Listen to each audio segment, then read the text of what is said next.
रात के 12 बज रहे हैं। भैरवगढ़ गांव की तरफ जा रही ट्रेन का जनरल डिब्बा एकदम खाली है। छत की लाइट जल रही है, लेकिन बहुत कमजोर पीली रोशनी में। बाहर घना अंधेरा है। खिड़की के कांच पर बारिश की बूंदें धीरे धीरे फिसल रही हैं और इसी डिब्बे की एक सीट पर विक्रम और समीर बैठे हैं। विक्रम फाइल देख रहा है। उसके चेहरे पर झुंझलाहट है। पूरे डिब्बे में सन्नाटा है। ट्रेन के चलने की एक करस आवाज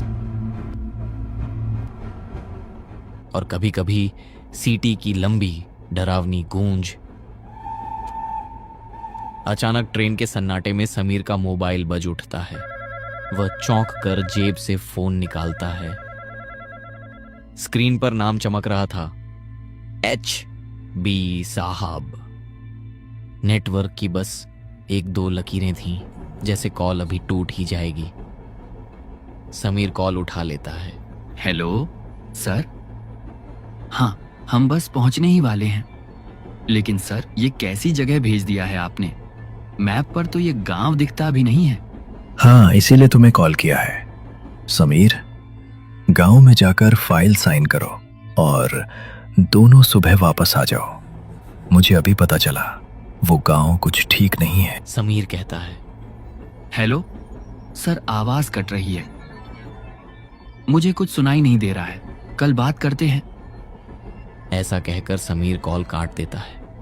तभी विक्रम हल्की चिंता और झिझक के साथ पूछता है, क्या हुआ? सर ने क्या कहा?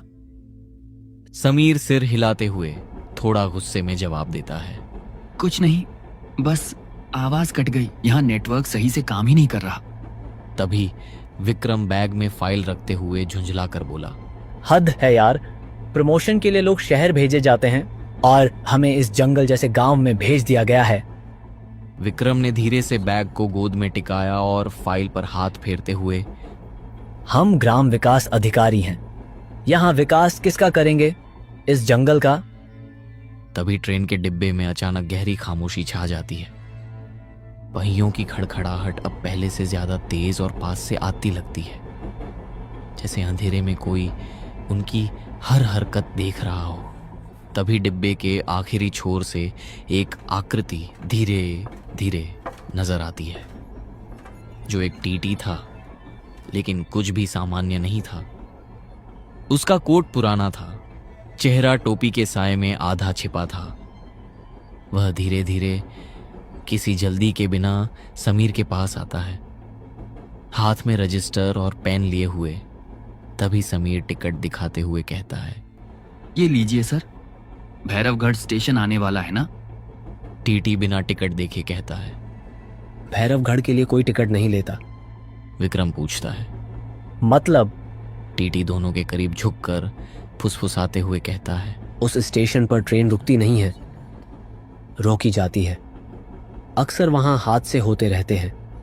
अगर जान प्यारी है तो उतरते ही स्टेशन मास्टर के कमरे में चले जाना और पीछे मुड़कर पटरियों को मत देखना। समीर अचंभित होकर, क्यों? ऐसा क्या है इस गांव में? टीटी जवाब नहीं देता और वहां से चला जाता है। ट्रेन के ब्रेक लगने की बहुत तेज, कान फाड़ देने वाली आवाज। समीर और विक्रम दोनों ट्रेन से उतरते हैं। स्टेशन बेहद पुराना है। दीवारों पर झाड़ियां उगाई हैं। कई पीपल के पेड़ों के बीच एक छोटा सा स्टेशन खड़ा है, जहां भैरवगढ़ लिखा बोर्ड जंग खा चुका है। दोनों के उतरते ही ट्रेन तुरंत चल पड़ती है, जैसे वह वहां एक पल भी रुकना नहीं चाहती।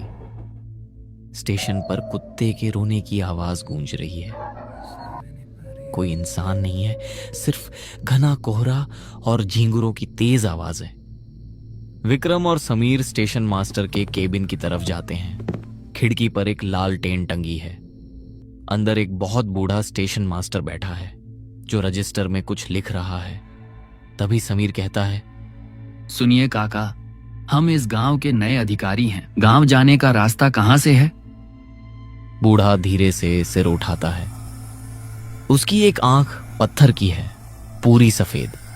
स्टेशन मास्टर कांपती आवाज में बोलता है, आज रात यहीं रुक जाओ बाबूजी, यहाँ की वेटिंग रूम में। सुबह चले जाना। तभी समीर कहता है, नहीं काका, ड्यूटी है, हमें आज ही रिपोर्ट करना है। रास्ता बता देंगे तो हम चले जाएंगे। स्टेशन मास्टर उंगली उठाकर अंधेरे जंगल की तरफ इशारा करता है और कहता है, वो पगडंडी देख रहे हो? पटरियों के उस पार, वहां से 2 किलोमीटर दूर है गांव। तभी समीर कहता है, ठीक है, शुक्रिया काका। यहाँ कोई रिक्शा मिलेगा? स्टेशन मास्टर अजीब सी हंसी हंसता है और कहता है, रिक्शा? उस रास्ते पर तो परिंदा भी पर नहीं मारता, पैदल ही जाना होगा। और सुनो, रास्ते में अगर कोई तुम्हारा नाम पुकारे तो जवाब मत देना। अगर कोई रोता हुआ मिले तो उसे चुप कराना मत। और सबसे जरूरी बात, अगर कोई तुम्हारे सामने आ जाए तो अपनी आंखें बंद कर लेना और सवेरे तक मत खोलना। समीर अपने डर को छिपाते हुए कहता है, आप लोग भी ना हमें डरा रहे हैं, हम चलते हैं। विक्रम सोच में पड़ जाता है और स्टेशन मास्टर से कहता है, काका, ऐसे क्यों बोल रहे हो? क्या इस रास्ते पर कोई खतरा है? तभी स्टेशन मास्टर कहता है, यह बहुत लंबी कहानी है बेटा, एक छलावे की। तभी समीर विक्रम का हाथ पकड़कर उसे वहां से ले जाता है और कहता है, अरे भाई, बहुत देर हो चुकी है, ये कहानियां सुनने का वक्त नहीं है। दोनों पटरियां पार कर जंगल के रास्ते पर आ जाते हैं। समीर ने अपने फोन की फ्लैशलाइट जला रखी है। गली जैसा पतला रास्ता है, दोनों तरफ झाड़ियां और ऊंचे ऊंचे बांस के पेड़ खड़े हैं। हवा चलने पर बांस आपस में रगड़ते हैं। बांसों के रगड़ने की आवाज ऐसी लगती है जैसे कोई रो रहा हो।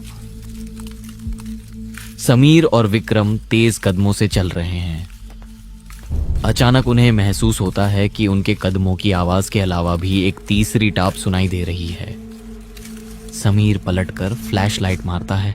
कुछ नहीं, सिर्फ घना कोहरा। समीर दबी आवाज में कहता है, कौन है? हम सरकारी अफसर हैं, जो भी है सामने आओ, वरना अंजाम बहुत बुरा होगा। तभी हवा में एक बहुत ही मधुर लेकिन डरावनी आवाज गूंजती है, एक औरत की। कहाँ जा रहे हो बाबूजी? आवाज आते ही समीर के फोन की लाइट अचानक फ्लिकर करने लगती है और फिर बंद हो जाती है। जंगल के बीचों बीच अब समीर और विक्रम घने पिच ब्लैक अंधेरे में खड़े हैं। समीर घबराकर फोन को ठोकता है। तभी उसके ठीक कान के पास किसी की गर्म सांस महसूस होती है। एक आवाज फुसफुसाती है, माचिस है क्या बाबूजी? समीर चीख पड़ता है। समीर घबराकर विक्रम का हाथ पकड़ लेता है और दोनों आगे की ओर भागने लगते हैं। वे अंधाधुंध दौड़ते हैं। उन्हें पता नहीं है कि वो कहां जा रहे हैं। भागते हुए समीर का पैर अचानक जमीन से निकली एक मोटी जड़ में उलझ जाता है। वह संतुलन खो देता है और धड़ाम से गिर जाता है। उसकी आंखें बंद हो जाती हैं। विक्रम हांफता हुआ उसके पास पहुंचता है। घुटनों के बल बैठकर समीर का चेहरा पकड़ता है और कहता है, समीर, क्या हुआ? उठ, कोई आ रहा है। समीर उठ। विक्रम उसका कंधा हिलाकर है कहता है, समीर उठ, उठ जा समीर। समीर कोई हरकत नहीं करता। तभी जंगल के भीतर से एक धीमी हंसी उभरती है, पहले बहुत दूर, फिर अचानक बहुत पास। टूटी हुई, सांसों में डूबी हंसी। विक्रम की उंगलियां समीर के कंधे से अपने आप छूट जाती है। उसकी रीढ़ में सिहरन दौड़ जाती है। वह चारों तरफ देखता है। अंधेरा, झाड़ियां और वही हंसी। हंसी अब तेज हो जाती है, जैसे कोई उसे देख रहा हो, उसका डर छक रहा हो। विक्रम की आंखें भर आती हैं और वह कहता है, माफ कर देना भाई। वह समीर की तरफ एक आखिरी नजर डालता है और बिना पीछे देखे भाग पड़ता है। वह दौड़ता है, सांस टूट रही है, दिल सीने से बाहर कूदने को है। अचानक उसके पैर रुक जाते हैं। उसके सामने एक पुराना कुआं, कुएं की गोल टूटी हुई मुंडेर और ठीक उसके पीछे एक विशाल बरगद का पेड़, इतना पुराना कि उसकी जड़ें जमीन नहीं